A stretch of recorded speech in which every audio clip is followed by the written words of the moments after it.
Hey guys, what's going on? Welcome to the show. This is Sports with Strawberry Ice. I'm your host, the Iceman, Jeff Trunapole. And as always, I'm bringing you sports from a West Side point of view right here in the great city of Cincinnati, Ohio, home of still the first place Cincinnati Reds. Don't you forget it. Now, do me a favor. If you found the show, hit that like and subscribe button. Smash that thumbs up. You guys are awesome. I'm up to 2,266 subscribers. As always, I appreciate every single one of you guys.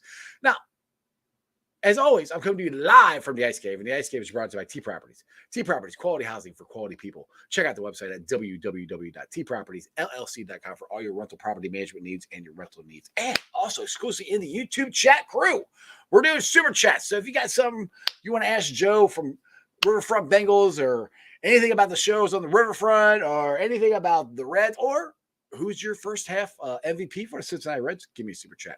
I would greatly appreciate it. And as always, like I said, we got that Ice Cave. I already did that one. I'm kind of messing my own stuff up here, but let's go. Jackpot Joey.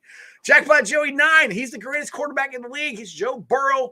We call him Jackpot Joey. The beer's coming out shortly. We got the cornhole tournament coming out here in, I think it's August. Get the dates here soon set up. I'll be letting you guys know. But if you want any of the flags or the hats or anything like that, go to Jackpot Joey 9.com. And remember, portions of the proceeds go to the Joe Burrow Hunger Relief Fund and the Joe Burrow Foundation. Stranger, what is going on? You are first as always. Brad, what's going on? Welcome to the show. And Shannon, we got a big crew today. We got 3 people commenting and 8 people watching. I like it. It's all right. It's the All-Star game. You know, and people are doing other things. Anyway, let's get to Joe here. What up? What is going on, my friend? How is the west side of Cincinnati right now? Oh, wonderful as always. You know, just enjoying the home run derby, sitting in the glory of watching Elly De La Cruz become the most electrifying man in baseball. Stealing third was one of the coolest things I think I've ever seen him do. Not stealing third and home. Basically, He just rounded third and took off and kept on going home. I mean, have you seen any play like that before? I've never seen a guy do it in 2 pitches. I've seen a lot of guys do that against us. My kids' teams. I coach their 15U team, and I've seen guys do that against us. But in the majors, no. Stealing 3 bases on 2 pitches, just absolutely ridiculous. And I mean, is this the norm? We're expecting to see just stuff that we've never seen before happen on a baseball field? Like that, I think this is the norm now with Elly. Electricidad de la Cruz. I mean, we've seen it for the last how long? About month and a half? 30 games. He's played 30 games. Yeah, I mean, he's already hit for a cycle. He hit a ball damn near out of the stadium. Now he is, I mean, the thing is, on that play, he is the one that knocked the run in also on his single. You know, so he ever forgets about that. But then he stole second.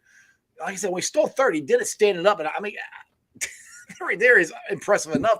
Wasn't even a throw. The catcher's like, whatever. And they're both so pissed off. Like, all right, fine, whatever. Just turn around and Elly just flipping his hair back on. All right, I'm going to take off. Like, dude, it's just, I can't wait to get to Friday for the game against the Brewers. And the thing is, I don't know about you, Joe, but I'm getting a little tired of people saying, "Oh, well, the Brewers got our number." I don't believe that. I mean, I believe that the Brewers are a very good baseball team. I believe the Reds are a very good baseball team. This is what happens. You're not going to go in and you're not going to kick somebody's ass when they're a really good freaking team like the Brewers. I mean, we held our own against them. I mean, other than Friday night where Abbott just had his first bad outing, I don't believe the Brewers have our number. Do you? I don't know. I mean, you look at the teams that the Reds beat during, just in the past month or so since Ellie came up and when they went on their stretch. Yeah, the only series that they lost before that was the Braves, and those were all one-run games. The Braves are the best team in baseball. I mean, they're an absolute juggernaut right now. I mean, they've got a couple starting pitchers injured, and yet their starters are still absolutely just lights out. Their lineup is full of basically it's the only lineup in baseball that's deeper than the Reds, top to bottom. And I mean, the Reds played with them. They swept the Astros. I mean, they're taking 2 of 3 or sweeping everybody else. Look at Milwaukee's lineup, and it's not impressive. There's a lot of like, who's that guy? Bryce Terang, Owen Miller. Yeah, exactly. It's I don't want to say it's like it's in the Reds' heads or anything like that. I don't think it is. They play. I would say, I mean, they play the Reds however many times a year, but they really haven't played them that much. With all the new guys. So I don't know what the issue is. Yeah, I mean, they're still a solid team. I think the Reds are a better team despite having guys that look like you and me coming in and throwing 3 innings, giving up 6 runs. But I don't know. I don't have an answer for it. You gotta give credit to Wade Miley. Wade Miley could pitch. Yeah, he pitched a hell of a game. He pitched a great game. He knows what he's doing. He's one guy I was upset that we let go, along with a lot of other guys I was upset we let go. But I mean, they have Corbin Burton as a former Cy Young Award winner, and the first 5 innings that game Friday night, he was pitching like it. Oh, he was absolutely. I mean, he was dominant. He threw like 31 pitches through 3 innings, and this is like, they got 1 base runner, and then McLean summarily got picked off. I'm like, right, exactly. Okey-doke. Yeah, I mean, the thing is, like Sunday's game, it's like they got hits. I mean, they only got 4, but it wasn't like they're all singles. They had guys in scoring position. Yeah. We just couldn't get the base knocks. Now, one thing that me and my son have been discussing a lot here is I think it's time to move, at least until he gets it figured out again, but to move Jonathan India out of the 3rd hole. I think they need to drop him back. I would like Steer up there. I know Steer didn't have a great game either, but I think Steer has been hitting better of late than India. What's your thoughts on India in the 3rd hole? Yeah, I'm not sure if they're just deferring to him because he's the quote team leader. Mm-hmm. He's a good ball player. Like I don't think anybody who has common sense or any baseball knowledge is saying that he should be benched. But he's clearly short of the catcher position. He's clearly like for the past 6-8 weeks, he's been the weak spot in the lineup. Right. He keeps running out. He keeps getting run out there every game at the 3 hole. And part of me and knowing the analytics of baseball, batting positions, the batting lineup, it doesn't matter too much because he's only the number 3 hole hitter once. Leadoff, people complain that he keeps putting Kevin Newman leadoff. He's only the leadoff hitter, guaranteed 1 inning. But it's when you get runners on and then you pretty much assume that he's going to roll over into a 6-4-3 double play and inning over, or he's done that a lot lately. Exactly. He did that the other day, and it's just kind of frustrating. I don't know. You don't want to put him deeper into a tailspin by messing with his confidence and stuff like that. But and the team's still winning, so I kind of. Yeah, he should be hitting 7th. Steer's the best 7th hitter, I think, in Major League history right now. As Will Benson's the best 9th hitter in baseball history right now. But it's not affecting the team if they're concerned that concerned about his confidence or something like that. I get it. I would love to see him move down, to the 7th spot. That would be the perfect spot for him. And move Steer to 4, Ellie to 3, or something like that. Get Votto up out of the 6th spot. I mean, you can mix and match those guys around, but like long story, I don't know. Yeah, well, he's not hitting. He's not hitting good enough to play to bat third. I mean, bottom line, he's not hitting good enough to bat third, and it's nothing against him. And honestly, I think Jonathan India is so confident. I don't think it would mess with him, but I think it's something that at least needs to be tried. To get him down there. I mean, go ahead. I was gonna say, and his profile anyway isn't that of a 3 hitter anyway. Yeah. He's not a power hitter. He's a guy. I mean, he's a number 2 or number 6 or 7 hitter. He's a guy who's going to hit doubles into the gap. He's got decent speed. He's a good base runner. I mean, this is not someone. I mean, he performed really well when he was hitting leadoff. Now, I think you leave Friedel there. Oh yeah. That's why I don't want Newman leading off. I want TJ leading off all the time. I don't. Yeah. I'm not a fan. I mean, I understand, but I'm just like David. This is where David drives me nuts, and he just overmanages. I'm like, just leave TJ at leadoff and don't put anybody else up there. Put Newman at 9, so he's that's the thing. So he's front in the order the next. He's front in the order right before then. Like if you like on base skills or something, we'll put him 9. So he'll put Newman at 9th and Newman at 1, and he'll move TJ at 9th. I'm like, just put Newman at 9th. I don't. I'm like, or him at having 8. And Friedel hits lefties better than he hits righties. I don't know and I could look at him real quick. I could look at him like the splits in terms of on base, versus power, but he's got a better batting average versus lefties than righties. So it's not like he's a liability. So the Reds are 9 games over 500 in first place with this roster, with this pitching staff that came in knowing it was going to be terrible. Plus so many guys are injured, the guys that they were counting on, and they're in first place. So anybody who's saying that Bell should be fired, blah, blah, blah, blah, blah, like, and what do you want? And I've been the biggest proponent of Bell, like since when he first got to be the manager, I couldn't stand him. I think he's gotten better. Yeah. And one thing I will give Bell credit is guys play for him. Yeah. And he creates a very good locker room. Sometimes that's more important than the other stuff, because these guys got to play, it's 162 games together. They see each other more than they see their family. So if you create a locker room that they all like being around, they like playing for you and they like playing together. Sometimes that's more important than all the dumb stuff that I get irritated with David Bell about. Absolutely. And he's got, I have to give him credit. He has balls. Yeah. He's the one who 3 years ago benched Joey Votto. Yep. Gave him, I forget how many. And I applauded him for it because he needed to. Yeah. Votto was stinking. Yeah. I mean, he was struggling. Like he even admitted like he needed like a bit of a mental rest. And he's pinch hitting for him. People are complaining about, that they're pinch hitting him too much against lefties late in the game. It worked out well the other day. He pinch hit Tyler Stevenson and he hit a clutch home run. But Joey Votto's a Hall of Famer and he doesn't care. He doesn't give a damn. He's he's playing the matchups that he wants to see. So I like seeing that. But as a whole about Bell and major league managers in general, 30 managers, 5 are great. Yeah, 5 are awful. 20 of them are mix and match. It really doesn't matter. Bell's in that 20 range. I mean, he makes some head scratching decisions. Players play their ass off for him. Right. Most of the in-game moves, most of the strategy, that's all dictated by they've got so many guys in the analytics, and there's guys on the bench that are there, game plan, stuff like that. Most of those moves that people complain about, those are all stuff that was already determined before the game even started. So. The thing is, too, is I don't know if he necessarily see, I get irritated with the lineup sometimes, but I'll give credit to Mo. I think Mo Egger is one that says this. That he doesn't necessarily think that David Bell sits there and goes, all right, I'm going to put this guy in, put this guy. He's very analytics driven. I think he does a lot of it by the computer spits out what he thinks. I don't know if he goes completely by that, but he uses that as a guideline of who should hit where. I really do believe. And I also think Nick Krall and other guys have a say-so in this too. I don't think it's solely David Bell picking the line out day in, day out. Right. I mean, there's an entire analytics department. There's guys on these coaching staffs. I don't want to say bloated. That's the wrong word. It gives it a negative sense. But there are so many guys. There's so many more coaches on the bench, running game coordinator, game plan coach. And this is stuff. Me as a stat nerd, this is stuff that I love. But people still complain about every single all the minutia of every single pitch of an MLB game. This stuff is all this is stuff that if you really want to get into it, this is stuff that a computer spit out that this is the best matchup. Right.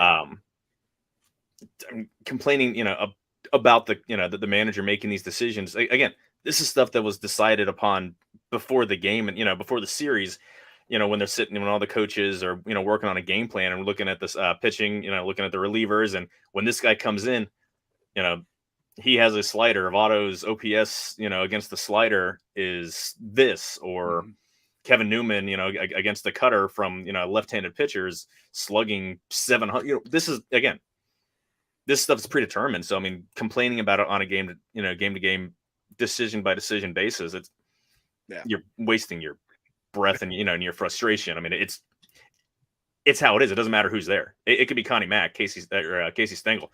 All right. 2023, they're making that same stuff. We used to complain that Dusty Baker would make just some kind of boneheaded, just or none, school. Or he wouldn't make any moves. Yeah, exactly. He would stick with old school. I mean, Corey Patterson, Willie Tavares, leadoff hitters because they're fast. Yeah, right. They can't get a base. They couldn't spell walk if you spotted them, the WAL. Guys, you could just knock the bat out of their hands. They had zero pop, but they're really fast, so let's hit them leadoff. Or complaining that Adam Dunn was a base clogger because he walks. Like, that era is gone. Thank God. Dusty himself has evolved into. Boy, if he's going to be managed for the Houston Astros, I think he had to. Well, yeah, exactly. I mean, it's funny how I don't say ran him out of town, but when his contract expired, they didn't bring him back. Like, everyone's like, okay, cool, it's time to move on. And now we're like, yeah, I missed that guy. Yeah, no, he was kind of good. I mean, I was never the one that was like, okay, all right. I'll preface this. 2012, when he let Matt Latos stay in there, and we had the best bullpen in baseball, and Buster, not only the catcher for the Giants, Posey, Buster Posey hit the grand slam. Yeah, I was livid. I was ready to fire him right there because I'm like, we only had to win one more game, and this is literally win or go home, and we have the best freaking bullpen in baseball, and you're sticking with Matt Latos. I was. Yeah, if I was on Twitter back then, which I don't think I was, I might have been. I don't remember. Anyway, I would have went off, but I didn't. But right. One thing, it's kind of funny. You're talking about how many different coaches and stuff they have now. Bronson Royal was on my show last week, and he was talking that exact same thing of how the game has changed as far as it's going into a younger way. How these rookies can come up and excel like they are now. He said back in his day, rookies weren't. There was maybe one, maybe two rookies. He goes, and they weren't as welcome into the clubhouse as they are now. And he thinks these guys are more welcome into the clubhouse than they were. So they're more comfortable. Plus, the all the analytics and everything, it doesn't matter if you're a veteran or your first year player. If you're analytics driven, that guy's going to play because that's what the numbers are saying. So it's a completely different of how it was when Bronson came up here. And I'm at first I couldn't stand, like, I hated the 3 outcome thing. It's either a walk, home run. I hate that because last couple of years I get on here and I just be like, I miss baseball being baseball where you can hit and run and I'm sitting there sounding like an old guy, but you steal bases and you drive guys in and hit the ball in the gap. That's what I miss. I'm like, now we have that. Now we had that with the pitch clock, and I think the bigger bases and everything has helped and get rid of the shift, which still I told Bronson, I said, I still will never understand why a professional baseball player can't hit the ball or bunt the ball down there with third base. Third base is wide freaking open. Bunt it down there every single time. They'd stop doing it, but that's beside the point. Because they're pitching them in certain spots knowing that they can't hit it that way. But if you bunt it, I know. Just bunt it. I know. Like, I understand not being able to hit it, but it doesn't matter now. They got rid of it, which I'm right, glad. Right. Yeah. But they're back to where, excuse me, playing baseball the way I watched it as a kid. It made me fall in love with the game and made it fun and active. And that's what we have right now. And watching this team is, you don't know what you're going to see from night to night, or which player is going to step up, and be the hero each night. And that's fun. Yeah, it's so much more aesthetically pleasing to watch. And I understand why the game evolved into the 3 true outcomes. A home run is the most efficient way of scoring a run. Productive outs, sacrifice bunts. That's an out is the only finite quantity in baseball. You only game can last 8, 10, 12 hours. You can keep rolling. One thing, you only get 27 outs. This is one thing. I would take this from Chris Welch, but I agree with him. A solo home run could be a rally killer too. Like, okay, you hit a solo home run, next 3 guys get out. If you get on and you're stealing, you're running bases, that momentum is going and that pressure is building on the team. So I agree with what you're saying, but to have the bigger inning, I think it's more effective to do it the way they're doing it now. Maybe, but there's an expected run. I mean, there's a chart. I wish I've got it saved on my phone somewhere. I wish I had it here that I could send you so you could throw on the screen. Expected runs with how many runners on how many bases and how many outs. Mm-hmm. A runner on first with no outs, you're going to score more runs.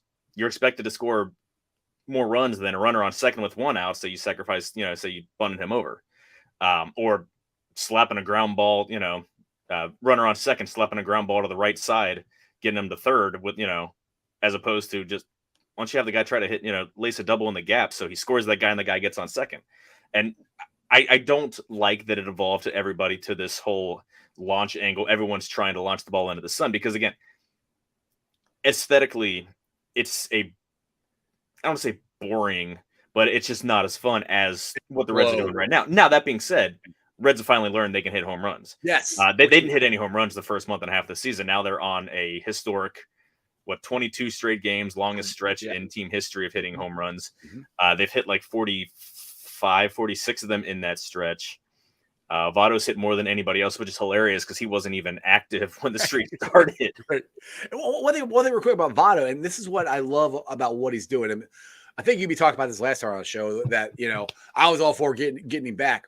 Yeah. And the thing with him is people are like, oh, he's going to mess the chemistry up. Always going to do this. But if you notice, watch the pitches Votto is swinging at right now.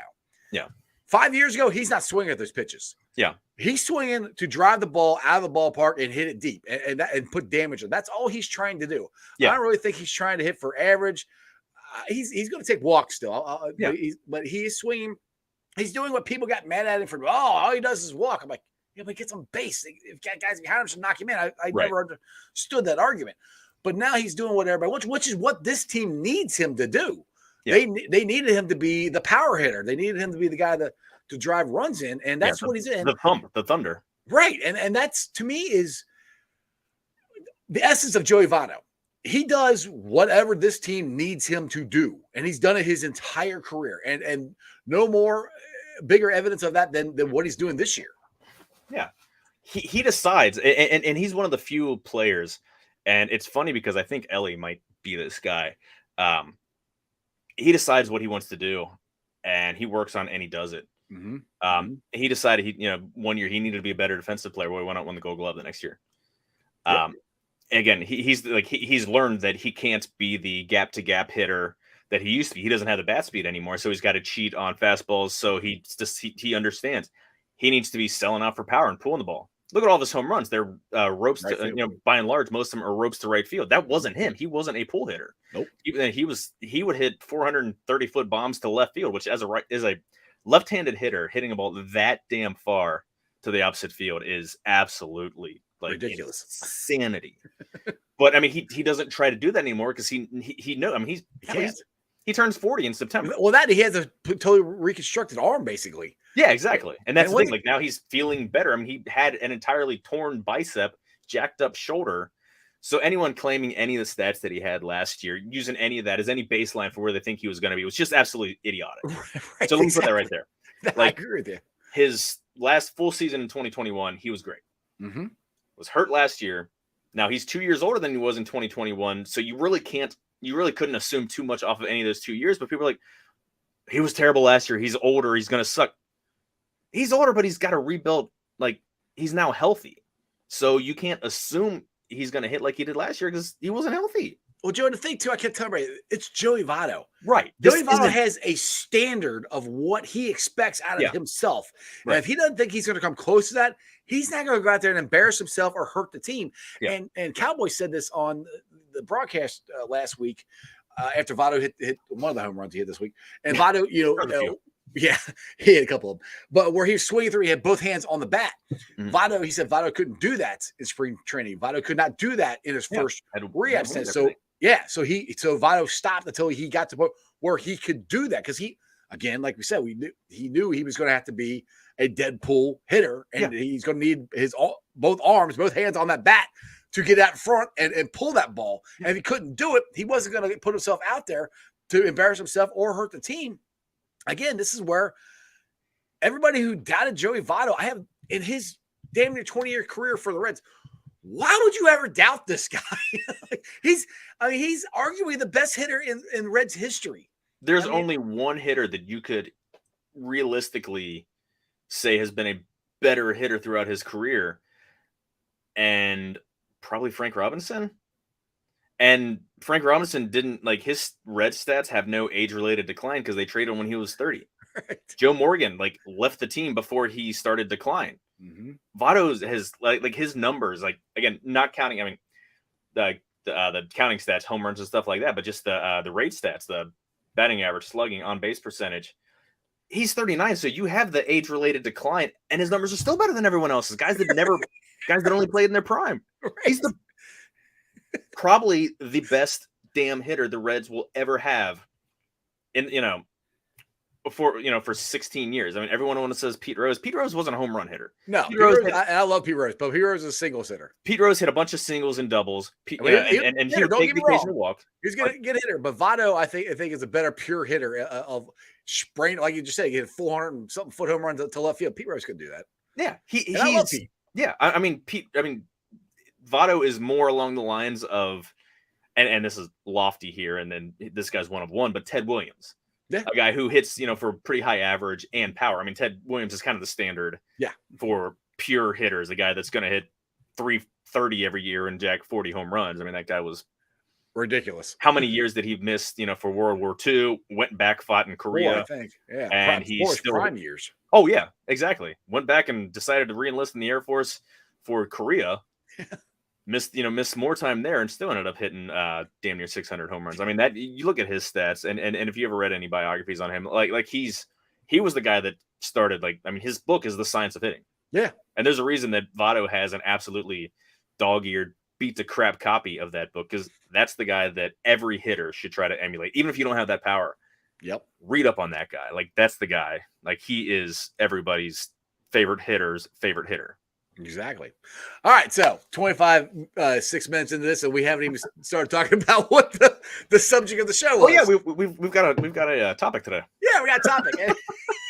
That's what happens on my show. We just start rambling all about different stuff. But all right, so I prefaced the show here, and I said the first half MVPs for the Reds, and on the thumbnail I got Ellie up there, I got Steer, I got McLean, and I got Abbott, and I got Diaz. Did I get anybody wrong that would be in the running? I mean, you could. Well, you just talk about Votto. You could throw him up there, but I don't think he's played enough. But I mean, where are you at? I would say who were the guy? I had Steer. I mean, you can put whoever you want, but on the thumbnail, I had Steer. I had McLean. I had Ellie. I had Diaz, and I had Abbott.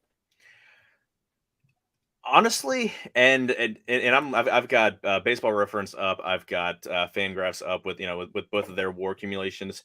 Hey, can you share that to the screen? I don't think I can, because I don't have the permissions and that stuff. I will send you the. Okay. You usually go down to where it says present down there on the. If you can see that, you can usually present it. I guess I do. Son of a gun. Let's see. Live TV people here. See, we practice everything on show. Yeah, we're fantastic. There you go. Okay, you can see that. Cool. Yep. Okay. There you go. Yeah, I mean, this is Baseball Reference, or I'm sorry, Fangraphs F4. TJ Friedel is leading both Fangraphs and Baseball Reference for Total WAR, and a lot of it has to do with his base running and his defense.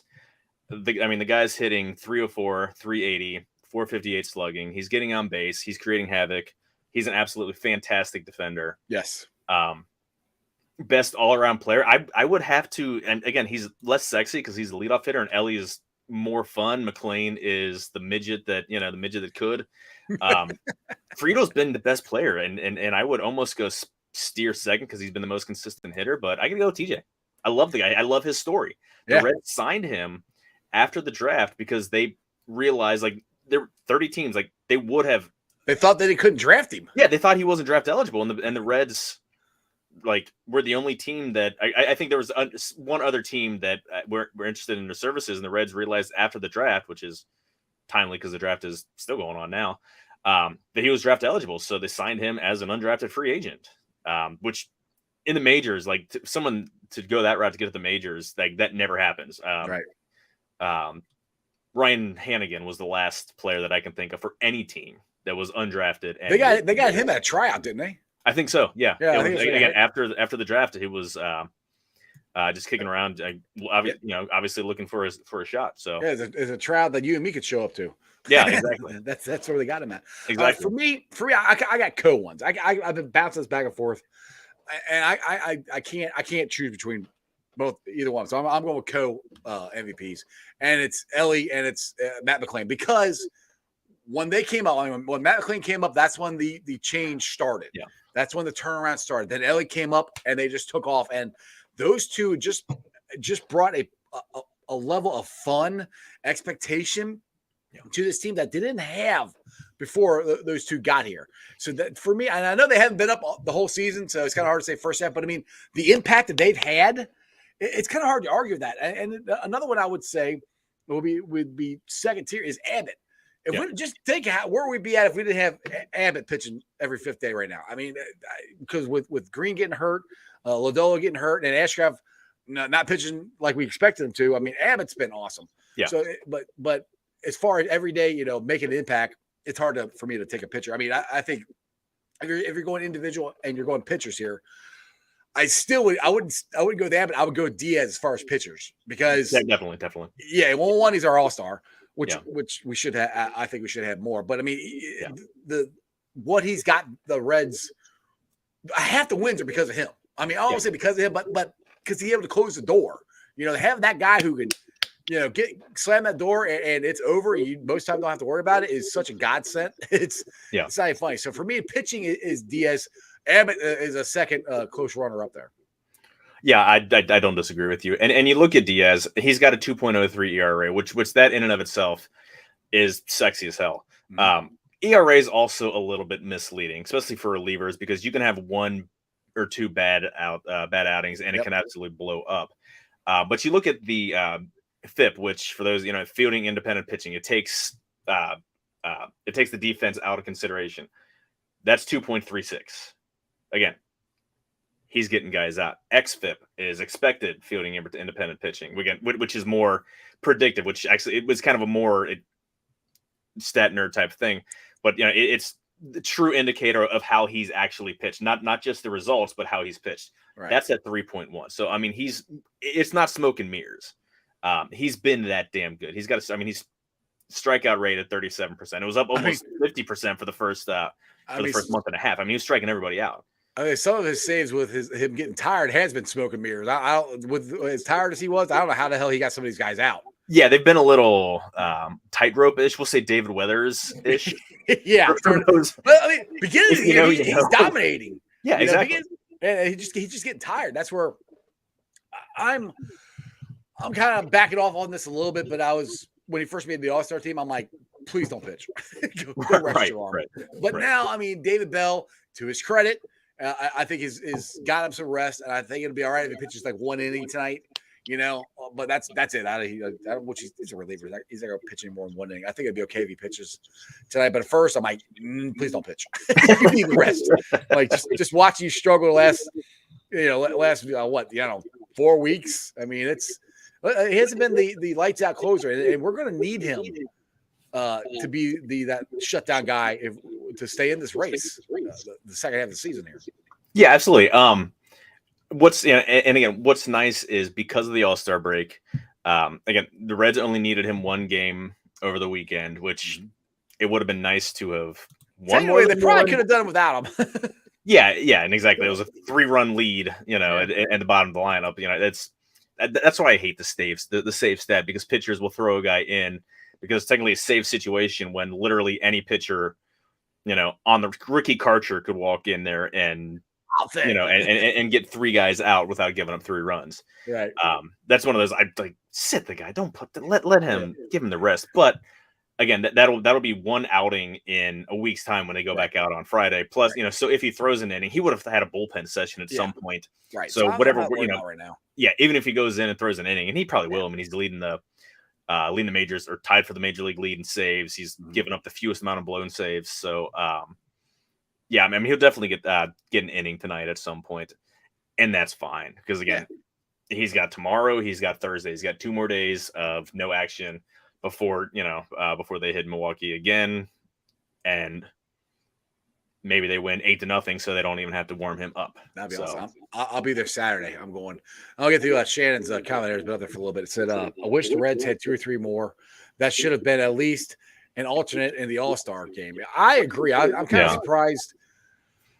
Matty McClain, Steer's been up here all year. He's got to be second or third in All-Star balloting right now, or I mean, Rookie of the Year balloting right now. yeah, I'm kind of surprised that he at least didn't get an alternate. Part of the problem was they had him listed as a first baseman because I mean he was primarily first baseman, right. And you know, and you've got stalwarts there.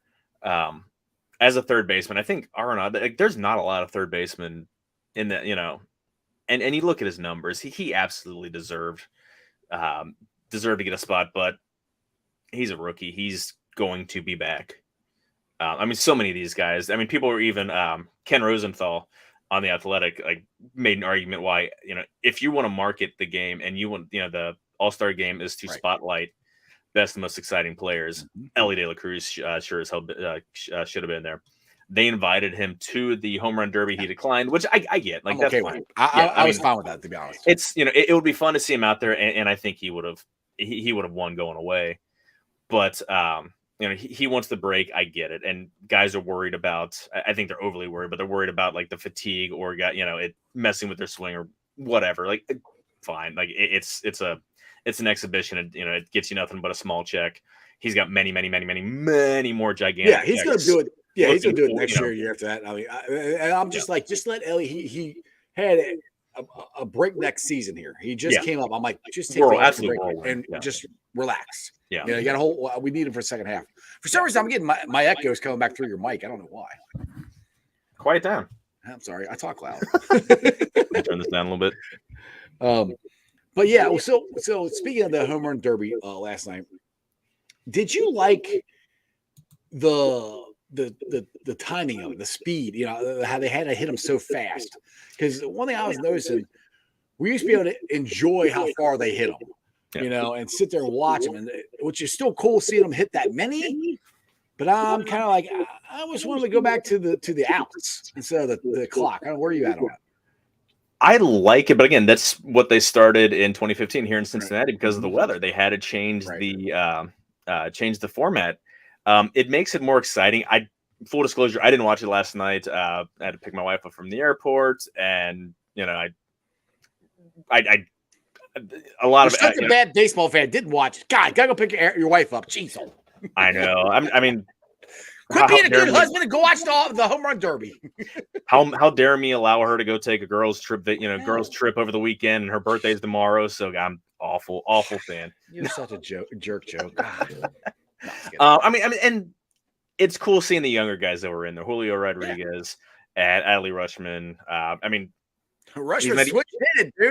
Yeah, he switched. Like I'm like, awesome. I saw that. I'm like, dude, that's impressive. That's where I'm like, man, I wish he could have had another round. We got knocked out. I think in terms of seeing like the 500-foot home run, you know, seeing those absolute majestic like blasts that you used to see when it was Sammy Sosa or Junior or McGuire. Too, except for Junior. What's that? They also are on steroids except for Junior.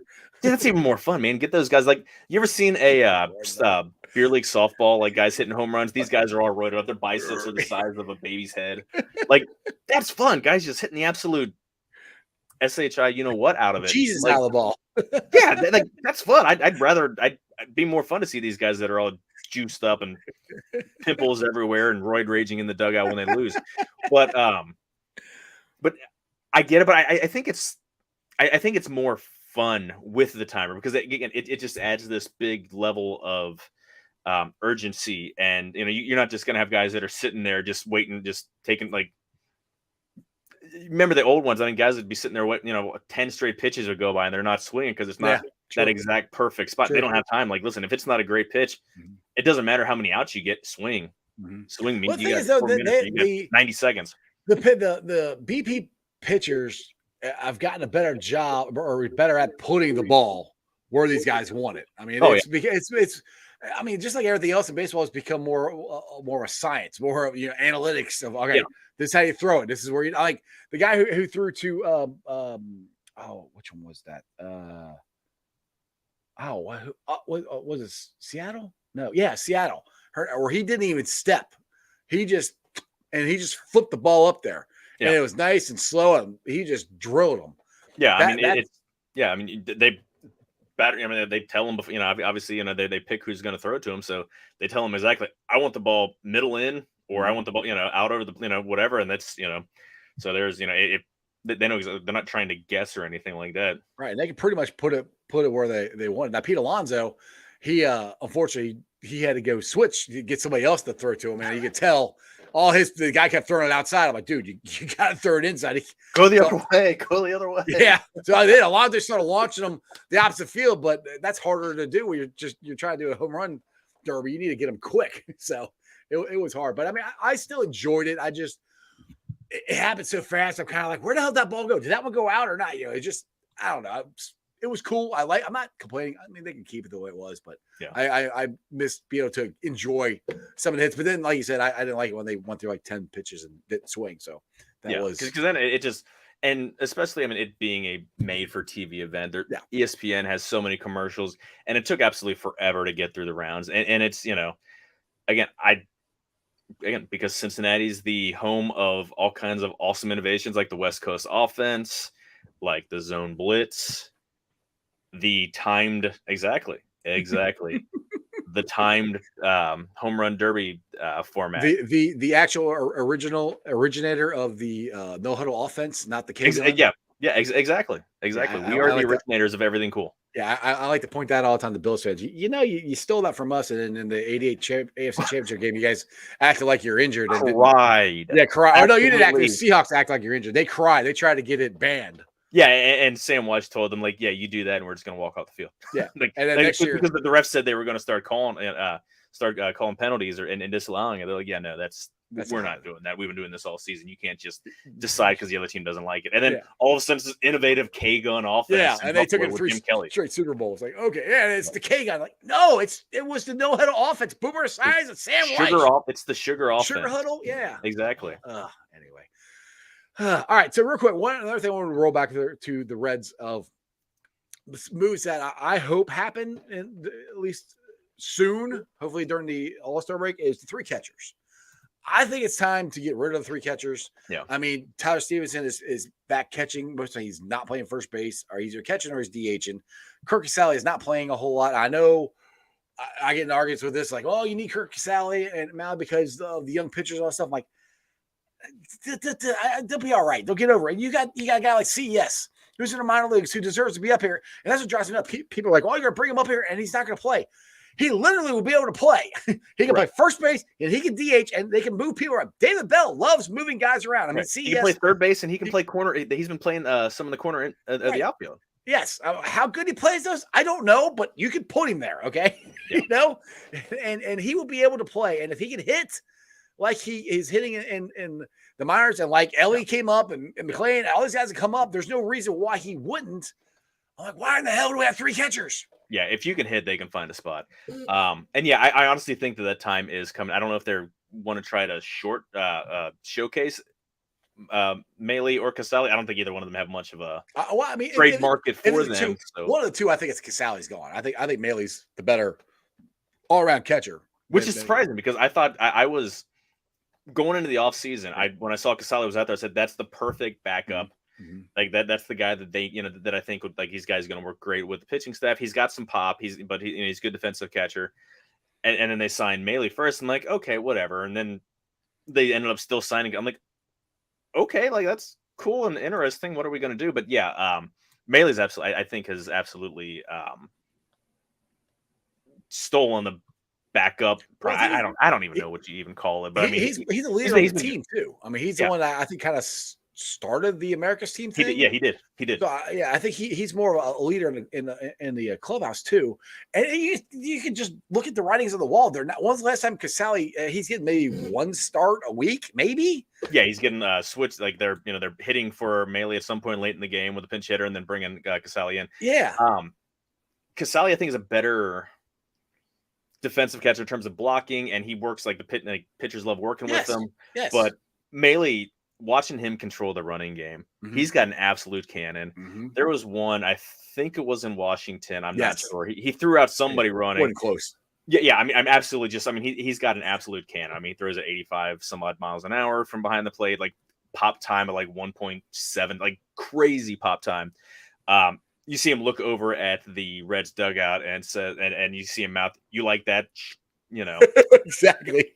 just absolute deadpan. And yeah, he is the guy that started America's team. Like that's throwing strike one, like throwing strike one to a batter. That's something America's team does. Like that's his Getting like, to the anthem on time. yeah.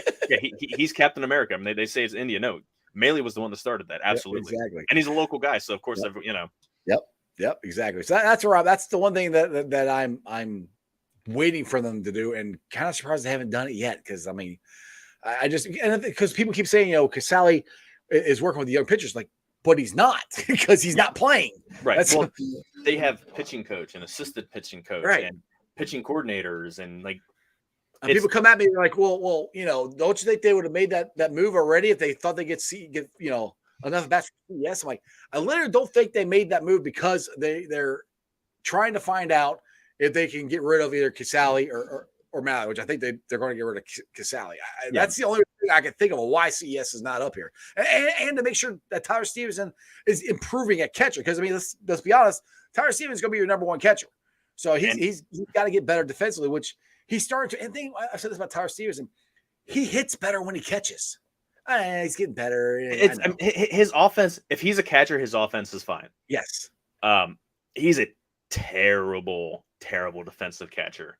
He's good against the run game. I mean, he's got above average pop. He is improving a little bit though. He's not god awful anymore.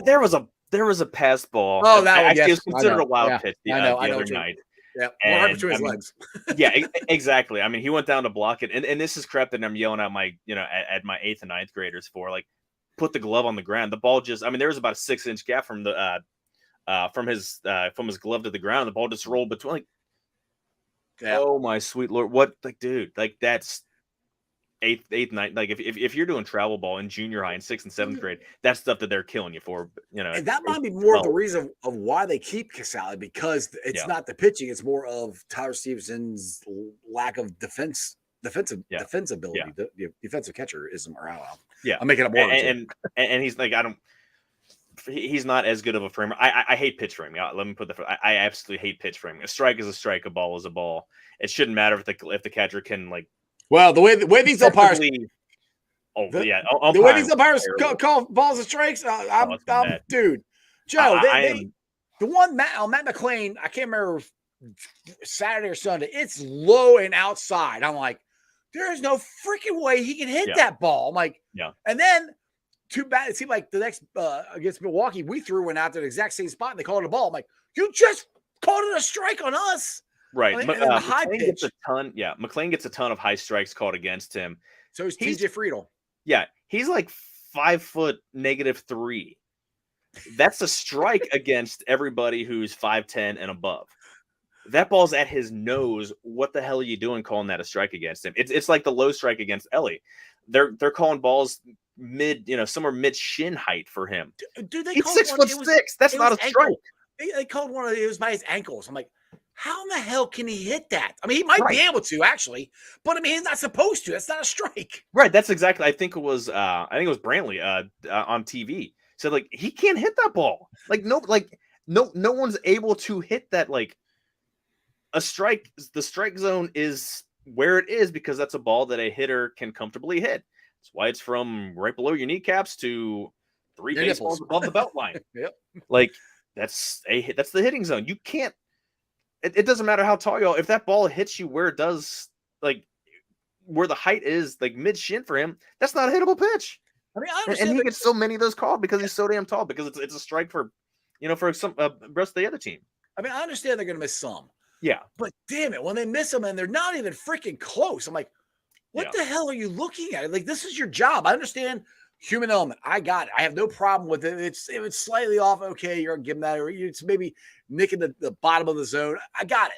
But when it's up here and they're calling it a strike, and they got to like tomahawk it to hit the thing. Like, for me, it's a guy who's like walked 3 batters in an inning and yet you still somehow give him a pitch 6 inches off the plate for a strike. Right. Like, You don't need to help him. it's like, what? Why? This guy hasn't bought a strike. It's one thing Greg Maddux would buy a couple inches off the plate because everything he threw was on the corners or on the strike zone, and it's Greg Maddux, so it's going to be a strike. So you're just going to call it. But Right. I'm absolutely ready. I want the AAA system. Yeah. I've this year calls has and strikes, and changed you my can mind. challenge him. Yeah, this year has changed my mind. I mean, I was well. That what's also is the way the pitch clock and the bases and everything has worked out. So that's where I'm more willing because I was never. I don't know if the bases make that big of a difference as far as the running game goes. I mean, I'm sure that it does. Yeah. I'm sure you got analytics on it, but the pitch clock to me is just speed of the game up so much. It's keeping it flowing. It's a more like fluid product. Yeah. You know who would struggle with the pitch clock right now? Steve Trexel. Why? As far as a Human Randall, man, that guy was terrible. That one, yeah, he was terrible. Nomar Garciaparra having to step out and readjust his batting gloves every single pitch. Sean Casey. I'm saying, yeah, the new you just said it, the new hitting coach for the New York Yankees, Sean Casey. Yeah, which he was. I'm happy for him, but it kills me. He's gonna put the pinstripes on. I'm like, God, like really? It's he and Aaron, like they're trying to recreate the 1999 Reds. If they hire Dennis Reyes as their pitching coach, big sweat. You know big sweat. or Ron Vallone. I think he was still around the big rig. What was he was the not Big Diesel. What was he called? They called Big Rig. Big Rig. Yeah, he was the Big Rig. That's right. Like they're bringing back the late 90s Reds on the 2023. Oh my God. But I mean, honestly, this team right now reminds me of that 99 team.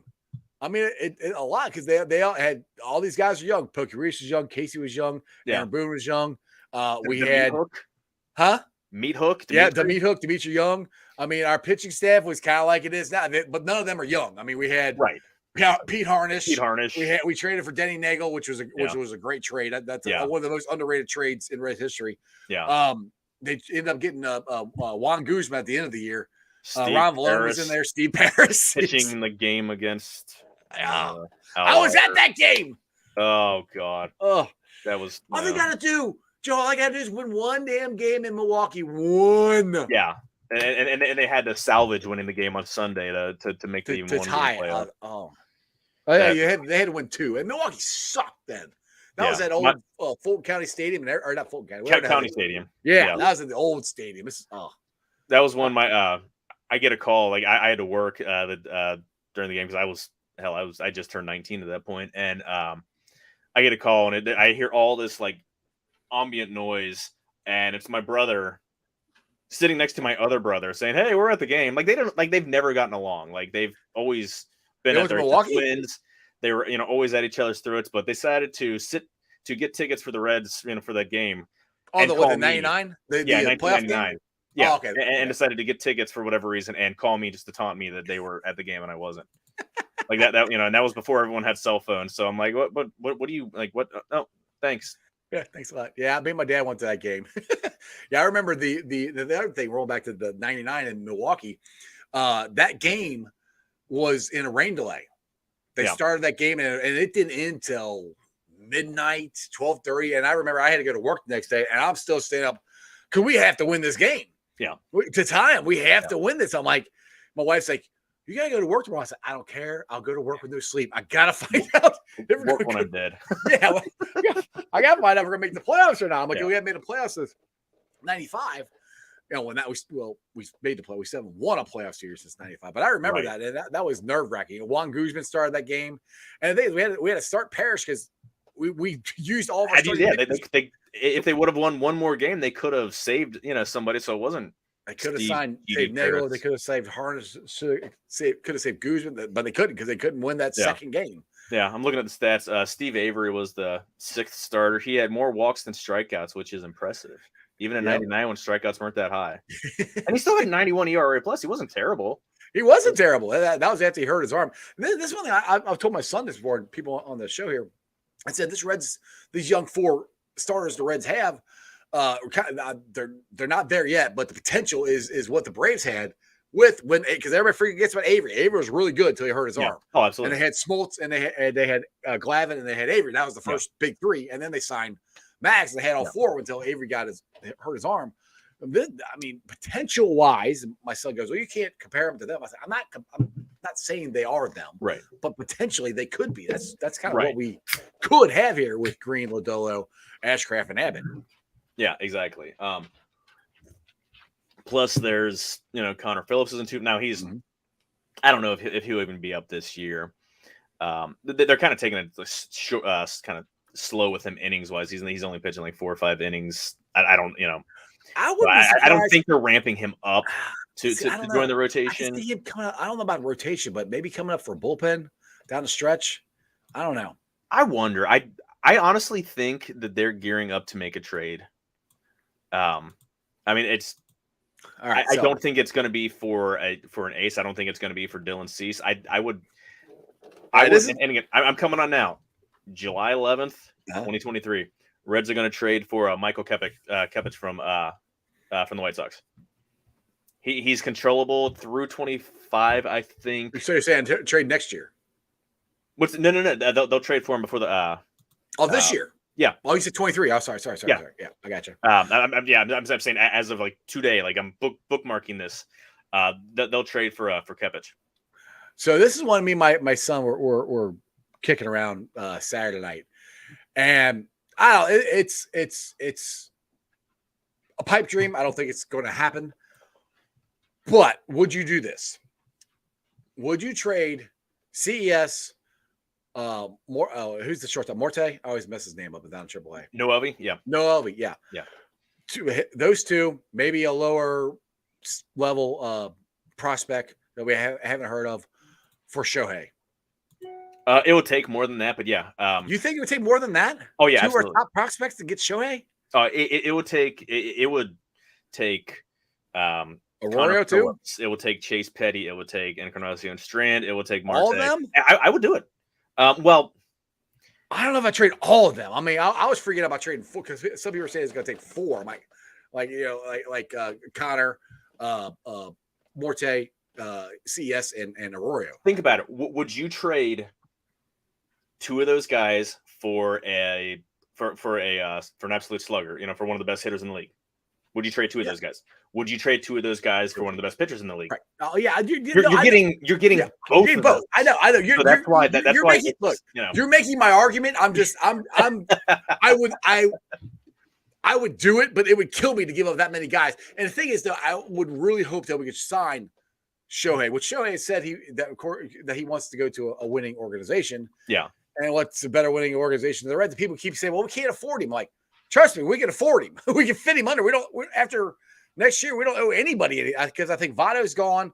I think Junior's off the books. I think Moose will be off the books. Everybody will be off the books. Yeah, there's only one guarantee. Well, Votto is going to make either $20 million or $7 million. Right. If they decline the option, he's making it to $7 million buyout. Moose is gone. Shogo's gone. The only other guaranteed money is Hunter Green's new deal. Yeah, I mean, obviously, there's all the guys that are, that'll get tendered contracts and they offer arbitration. But yeah, there's no money on the books. Right, they can afford. Now, I'm not saying. Now, I'm not. I don't want to sit there and say that I want to go and sign another 10-year contract for somebody. But then again, it's like I don't want to. But Shohei Ohtani is the best damn baseball player in baseball. I mean, like you said, he's a 20-game winner. He's a power. I mean, just say if you have Shohei batting third. Right. Right now, the Reds have $37 million in payroll for 2024. That's counting $20 million for Votto. So take 13 away from that. That's $24 million, if they decline the option and just pay the buyout. They can afford $50 million for Shogo, and he's going to make $50 million a year. They can do that. Now, that being said, if you're going to trade for him, you better as hell win or work, make sure you've got a contract, make sure you've got an extension, because you have to re-sign him because you can trade him for 2 months, 2.5 months, and he walks. You don't even get a comp pick. Like he's gone, then then you're. So yeah, that's the thing is a lot of people were talking on our show is they don't want to blow the minor leagues up. Now I'm saying 2 guys, 3 guys at the most. I still don't think that's blowing our minor league system up. No, because I'll put this because we got 3 position players that aren't going anywhere anytime soon. Steer, Right. Ellie, Matt McLean. Those 3 aren't going anywhere. Right. So, I mean, and you still got Jonathan India under contract. You still you could He's bring back 26. Votto. Yeah. Yeah. So, I mean, technically, there's really no place to put these guys. That's that we already exactly have. That's exactly it. And plus, if you look, and if you really want to be excited, again, I'm conflicted about minor leaguers. They're either great, like it's great to have that depth, but also those are guys that the most important team is the 26 guys on the Reds roster. Right. If they're not on the Reds roster, then they're just an asset. Mm-hmm. You know, I mean, you try to develop them so they're better players, or you trade them away. The Reds have guys. Go look at stats for Daytona. Go look at Hector Rodriguez. Go look at Jose Acuna, or Carlos Acosta. God, they've Acosta. Yes. There's a ton of guys in Daytona. Mm-hmm. Acosta came over. Was that the Drury? There's been so many. I don't remember. There's been so many guys coming in. I can't remember where we got them. Yeah, I mean, and these were guys that came in for rental. You know, guys. Actually, no, rental players. I think it was Drury. Yeah, because I couldn't believe we got somebody actually good for Drury. Yeah, exactly. Like there were guys ready to replace. Like if they have to trade Encarnacion and Strand. Well, first off, again, if the Reds needed him, he'd be up. Right. Like yeah, they could find at bats for him right now. They could give him, you know, but these guys that are in the minor leagues. This is what my son was saying Saturday. The guys that are in the minor leagues, they don't necessarily need them. No, because like you just said, if they need them, they'd already be up here. We need a 20-game winner. Now I know Jared on here, he keeps going Mad Max, which I'm not completely against this, but I don't know what I give up for him because he's almost 40. You know, I don't want to give him as much. I would rather, like he's saying right here, go get Shohei. I mean, Shohei is a once in a generational player. If it takes you 2, 3, 4 of your prospect, I mean, 4 would kill me, but if that's what that's the thing, though, is you got to make sure you sign him. If you give up 4 of your top prospect, you damn better sign him to a long-term contract. And like I say, just try to do this. People say the Reds can't afford it. They can't afford it. Yeah, they're not paying anybody. Right. Nobody's making any money. Again, and Max Scherzer, I think if they were to trade for him right now, it'd be like $20 million for the rest of the year because he's making 43 and we're 55% of the way through the season. Right. He's the option. I mean, he's got an option for next year at the same thing. You'd have to trade for him again because he and Shogo are different. Shohei are 2 absolute different commodities. You can't compare Shohei right to anybody. Because again, you can't. Shohei is Scherzer plus Pete Alonso. And he's younger. You'd have to guarantee because the Reds this year is would be great to win. You don't want to punt on a year. You can't just say, well, they're not supposed to contend this year, so anything is a bonus. No, this is a winnable year. And if they get better pitching, this is a team that can, that can make noise. They can go to the NLCS, go to the World Series. Again, are they the best team in baseball? No, they're not the Braves. They're not the Rays. But you're in the playoffs. Someone can knock those teams out. Like you just have to be hot for a couple weeks. Mm-hmm. Reds have been hot for a month. Right. You get there and you have the horses to get you there. Like again, you don't punt on him, but for someone like Max, you need him to guarantee to next 2024 season to to renegotiate whatever. So it's so it's guaranteed or up whatever. Figure something out. I wouldn't take him for just a 2-month rental. Now my question was sure Max is I think he's pitched okay. Yeah, but he hasn't pitched that great this year. That's where and when it comes to Max, I don't know. Would you give up CES for him? I mean, I'd give up 1 CS or Marte. Could you give up Senzel and Barrero for him? No, those guys they won't get you a buck. They won't get you a fungo bat and a bucket of BP balls. So you'd probably have to. I mean, I'm like, I'd be for because I've kind of changed my mind. Jared's gonna be happy. I guess I would give up CES to go get Max, but God, if we could, I just keep thinking about this. If we can get Shohei Ohtani, yeah. I mean, just think about him batting third in the middle of your lineup. You got just TJ Friedl, Matty Bats, Shohei, Ellie, Votto, Jake Fraley, Rake Fraley, Will Benson, Tyler Will Stevenson. Benson, absolutely. I mean, Will Benson is And I think it was off air. We said this. Over the past month and a half, the only player in baseball who's out hit Will Benson is Shohei Ohtani in terms of batting average, on base slugging. He has been absolutely dynamite. Like, again, that's the guy the Reds gave up. One of the guys that they got for Tyler Mahle and Steven Hajer and Justin Boyd, who was a comp pick that they got last year, I think a second rounder that they picked because he was low ceiling and they knew he wouldn't cost much, so they could spend more on Cam Collier. Like, they traded that for that guy. Like, that's. I don't want to give Nick Krall credit because he's made some dumb moves, but he's. You have a hard time not to right now. You have a hard time not to. It's frustrating because he's the guy that went out and signed Mike Minor before last year. He's the guy that was in charge of the Reds, signing nobody to staff the pitch, nobody to reinforce the pitching staff just this past offseason. But man, some of those moves, you look at the return, like again, the Tyler Mahle, Spencer Steer, who's the second best rookie in all of baseball, yet the fifth most talented rookie on the Reds. CES, who's absolutely crushing, like his stock has gone up. And again, I wouldn't be surprised if he never plays a game for the Reds. Like I won't be surprised if he gets traded before he makes the Reds roster. Yeah. And again, trading a couple low-level minor leaguers for Will Benson, who he's not as good as he's played, but he's a piece. He's a left-handed hitting piece. And absolutely. He's got more power than I thought he had. I mean, to be honest, beginning of the season, I'm like, all right, this guy's nothing. I don't think he's going to work out. And boy, I was wrong. I mean, he gives all the credit to Joey Votto, helping him out down there. Right. But I mean, he was one for his first 21 and like struck out in the other 20 at bats, and then he went to the minors and was terrible. He struck out until I think he just settled in and realized, get back to doing what you can do. Did you watch the triple he had over the? What's that? He said, "F it." Exactly. Did you watch the triple that he had the other? I think it was Saturday. Like, yes, he looked like an absolute Whereas Ellie's like disgraceful and just this ballerina running around the bases, he was a damn freight train, absolutely just motoring through the bases. And he might have been running as fast as Ellie, but like he's just. Dude's not going to stop. He's going to run through. If somebody's standing on second base, he's going to run him over like Bo Jackson in Tecmo Bowl. I was going to say, he looked like Corey Dillon running for the Bengals in the late 90s. Yeah, exactly. He was going to run your ass over. Yeah. Anyway, Joe, you've been on for an hour and 7 minutes. I appreciate it, man. I know we do. Every time we get on here, we can keep talking. But I got to let you know. I mean, we did almost 2 hours when you came on my show. So, I mean, we're better. We did. We gotta save stuff for people.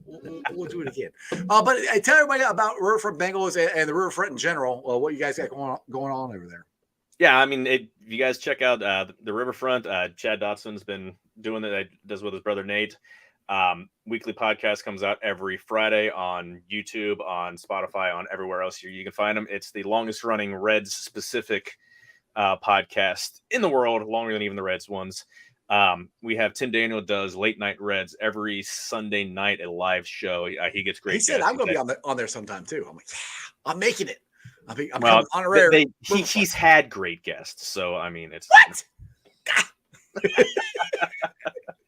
No. And right now, I mean, I co-host the Riverfront Bengals show with my boy Greg Neiman. We've been kind of on a little bit of a summer hiatus, just doing a little here and there, as there's not much to talk about. Really? We are 14 days away from Veterans Reporting on July 25th. I'm ready. So we're going to be ramping up. We're going to have some fresh content. The man to my left is always welcome to come talk Bengals with us. But yeah, it would be great if you guys come check us out. We have a good time on every show we do. So absolutely. And Chad is going to be on my show tomorrow. So we'll get some more of the Riverfront representatives on a Strawberry Ice podcast. Hey, Joe, I appreciate it, brother. Like I said, we'll have to do this again sometime. And I'll definitely come on your show and talk some football. I can't wait, dude. Excellent, man. I appreciate you giving me the time, bud. See you, dude. All right, guys. I hope you enjoyed that as much as I did. Like I said, go check the boys out over there at Riverfront. You got Riverfront Reds, Riverfront Bengals. I said Chad is going to be on the show tomorrow. He's been doing this longer than anybody. So get some more cool Reds content and stuff. And I have some very exciting news. Next Tuesday, a week from today, I just got done communicating with Corey Dillon, and he said he's going to come on my show next Tuesday. So it'd be a really cool interview. Corey Dillon in my opinion, is the greatest running back in Bengals history. And he played for the Bengals on some of the worst teams ever, some of the worst offense lines, and that's saying a lot because Willie Anderson was the right tackle on all those.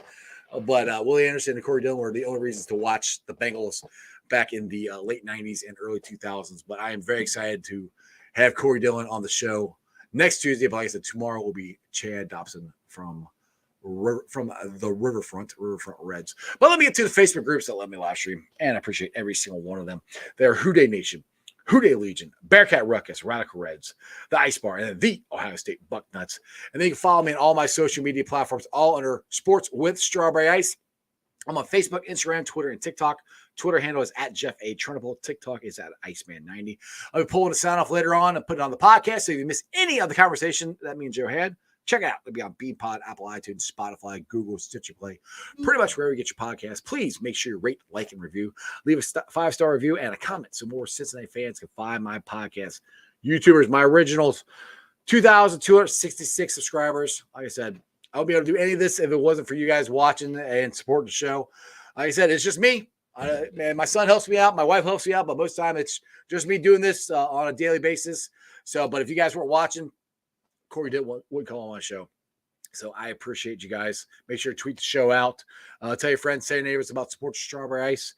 And other than that, I'll see you guys tomorrow. Let's go National League. Hopefully they'll win tonight, but they probably won't because they don't win the All-Star game anymore, but we'll see what happens. But that's it. That's your sports, baby. See ya!